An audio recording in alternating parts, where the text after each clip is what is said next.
اللہ الرحمن الرحیم، افتخار احمد میرا نام ہے۔ میں انگلینڈ کے شہر مانچسٹر میں رہتا ہوں۔ دوستو، آپ سب کو معلوم ہے کہ جیسے کہ ایک خبر کافی پاکستان میں چل رہی ہے کہ chief of army staff Munir صاحب کی ابھی تک جو ری اپوائنٹمنٹ ہونی تھی وہ کیوں نہیں ہوئی، اور اس میں کیا وجہ ہے کہ یہ اتنی تاخیر کیوں ہو گئی ہے، یہ تاخیر کیوں ہو رہی ہے۔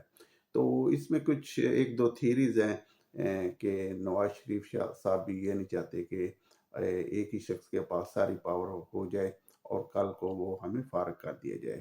اس کے ساتھ ساتھ کچھ تجزیہ نگار ابھی یہ بھی کہتے ہیں کہ امریکہ نہیں چاہتا کہ ایک ہی شخص کے پاس اتنی زیادہ پاور ہونی چاہیے، تو انہوں نے نواز شریف صاحب کو بیکنگ کرنا شروع کی ہے کہ آپ ایسا کریں کہ یہ جو عاصم منیر صاحب کی اپوائنٹمنٹ ہے اس سے کچھ کنڈیشن وغیرہ کے ساتھ کروائیں، جو کہ آرمی میں دوسرے عہدے ہیں وہ ویری ویری پاورفل ہے، اس پہ نواز شریف کی رائے کے مطابق انہیں اپوائنٹ کیا جانا چاہیے۔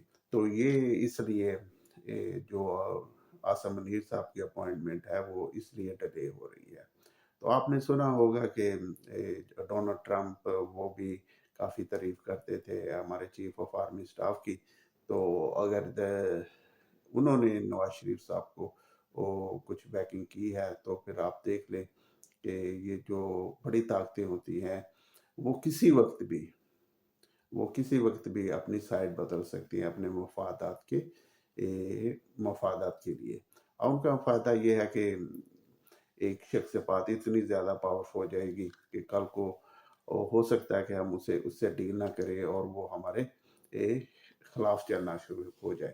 تو اس لیے وہ بھی چاہتے ہوں گے کہ اس طرح کی اپوائنٹمنٹ ہو کہ صرف اور صرف ایک شخص کے پاس ہی سب پاور نہ ہو، اس میں کچھ اور بھی جو عہدے ہیں جو انڈیپینڈنٹ ہیں یا جو سیاستدان جنہیں لگائیں گے تو ان کا بھی پھر وہ پالیسی میکنگ پہ اثر انداز ہو سکے وہ بھی۔ تو اس لیے یہ سننے میں آ رہا ہے کہ یہ جو ابھی کھچڑی پک رہی ہے پاکستان میں اس اپوائنٹمنٹ کے اوپر، تو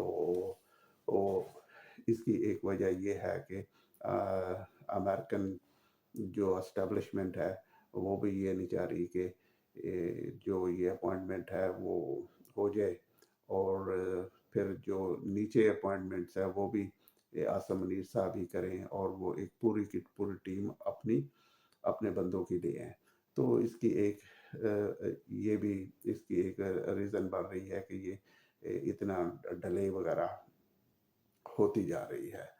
تو ابھی دیکھتے ہیں کہ ابھی نیکسٹ فیو ڈے میں اس کا پتہ چل جائے گا کہ اگر امریکن اس سب کھیل کے پیچھے ہیں تو اس کا کچھ نہ کچھ جو رزلٹ ہے یا جو اس کا آؤٹ کم ہونا ہے وہ میرے خیال میں ایک دو دن میں آ جائے گا کہ اپوائنٹمنٹ ہوتی ہے تو کس طرح ہوتی ہے اور کس کا ٹرم اینڈ کنڈیشن بھی ہوتی ہے، اور جو چیف آف آرمی کے انڈر ہے سیکنڈ ان چیف ہیں یا جسے ہم deputy chief of army staff کہتے ہیں، وہ کون لگتا ہے اور وہ اسے کون لگواتا ہے یا کس کی سفارش سے وہ ہوتا ہے۔ آیا کہ وہ نواز شریف اپنا انفلوئنس کر کے تو وہ اپنا آدمی ڈپٹی چیف لگواتا ہے آرمی، تو پھر اس سے ساری بات کلیئر ہو جائے گی کہ یہ جو ڈیلے ہوئی ہے یہ کن وجوہات کی بنا پہ ڈیلے ہوئی ہے اور کیا ان کے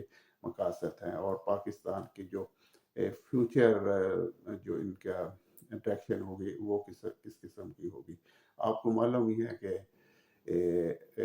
جو امریکہ ہے اس کا اثر و رسوخ پاکستان پہ بہت زیادہ ہے۔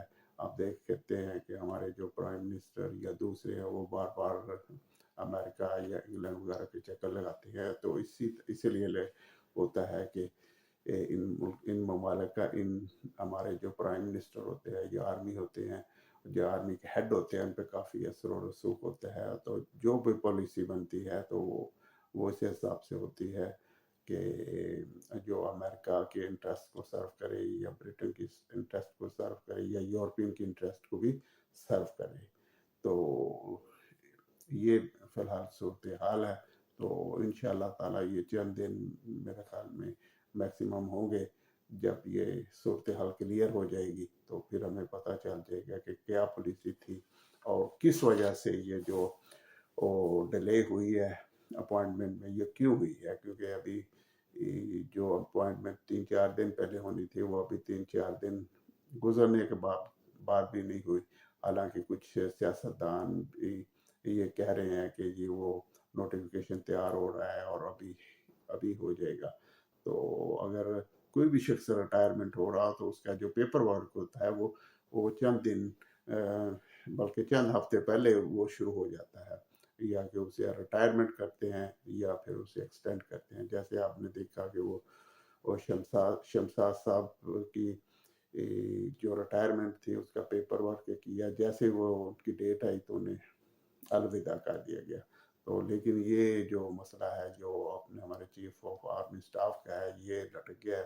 تو دیکھیں انشاءاللہ اگلے چند دنوں میں اس کا بھی پتہ چل جانا ہے کہ یہ اس کا آؤٹ کم کیا ہوتا ہے. تو thank you very much for watching. تو انشاءاللہ پھر آپ سے بات ہوگی. اللہ حافظ. ہو سکے تو اسے سبسکرائب کر دیں. Thank you very much. اللہ حافظ.